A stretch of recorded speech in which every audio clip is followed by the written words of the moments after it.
श्री गोविंदाष्टकम। जो सत्य ज्ञान स्वरूप अनंत एवं नित्य हैं, आकाश से भिन्न होने पर भी परम आकाश स्वरूप हैं, जो ब्रज के प्रांगण में चलते हुए चपल हो रहे हैं, परिश्रम से रहित होकर भी बहुत थके हुए हो जाते हैं, आकारहीन होने पर भी माया निर्मित नाना स्वरूप धारण किए विश्व रूप से प्रकट हैं, और पृथ्वीनाथ होकर भी अनाथ यानी बिना स्वामी के हैं, उन परमानंद में गोविंद की वंदना करें। क्या तू यहाँ मिट्टी खा रहा है? यह पूछती हुई यशोदा द्वारा मारे जाने का जिन्हें शैशव कालोचित भय हो रहा है, मिट्टी न खाने का प्रमाण देने के लिए जो मुंह फैलाकर उसमें लोकालोक पर्वत सहित 14 भुवन दिखला देते हैं, त्रिभुवन रूपी नगर के जो आधार स्तंभ हैं, आलोक से परे अर्थात दर्शनातीत होने पर भी जो विश्व के आलोक यानी प्रकाश हैं, उन परमानंद स्वरूप लोकनाथ परमेश्वर गोविंद को नमस्कार करें। जो दैत्य वीरों के नाशक, पृथ्वी का भार हरण करने वाले और संसार रोग को मिटा देने वाले कैवल्य यानी मोक्ष पद पर हैं, आहार रहित होकर भी नवनीत भोजी एवं विश्वभक्षी हैं, आभास से पृथक होने पर भी मल रहित स्वच्छ चित्त की वृत्ति में जिनका विशेष रूप से आभास मिलता है, जो अद्वितीय शांत एवं कल्याण स्वरूप हैं, उन परमानंद में गोविंद को प्रणाम करें।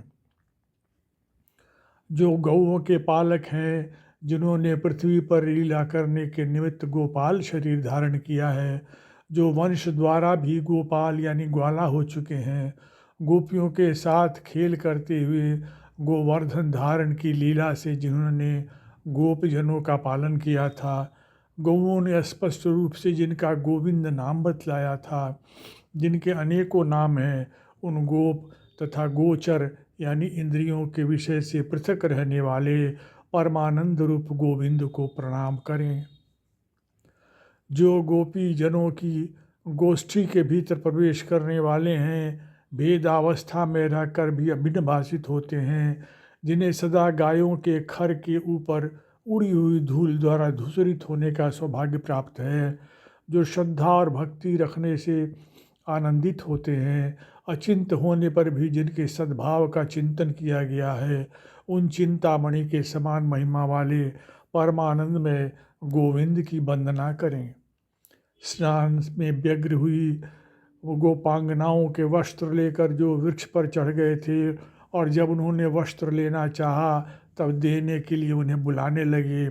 ऐसा होने पर भी जो शोक मोह दोनों को ही मिटाने वाले ज्ञान स्वरूप एवं बुद्धि के भी परवर्ती हैं, सत्ता मात्र ही जिनका शरीर है, ऐसे परमानंद स्वरूप गोविंद को नमस्कार करें। जो कमनीय कारणों के भी आदि कारण, अनादि और आभास रहित काल स्वरूप होकर भी यमुना जल में रहने वाले कालिया नाग के मस्तक पर बारंबार नृत्य कर रहे थे, जो काल रूप होने पर भी काल की कलाओं से अतीत और सर्वज्ञ हैं, जो त्रिकाल गति के कारण और कलियुगीय दोषों को नष्ट करने वाले हैं, उन परमानंद स्वरूप गोविंद को प्रणाम करें। जो वृंदावन की भूमि पर देववृंद तथा वृंदा नाम की वन देवता के आराध्य देव हैं, जिनकी कुंद के समान निर्मल मंद मुस्कान में सुधा का आनंद भरा है, जो मित्रों के आनंददायी हैं, उन भगवान की मैं वंदना करता हूँ, जिनका आमोदमय चरण युगल समस्त वंदनीय महामुनियों के भी हृदय का वंदनीय है। वह उन संपूर्ण शुभ गुणों के सागर परमानंद में गोविंद को नमस्कार करें। जो भगवान गोविंद में अपना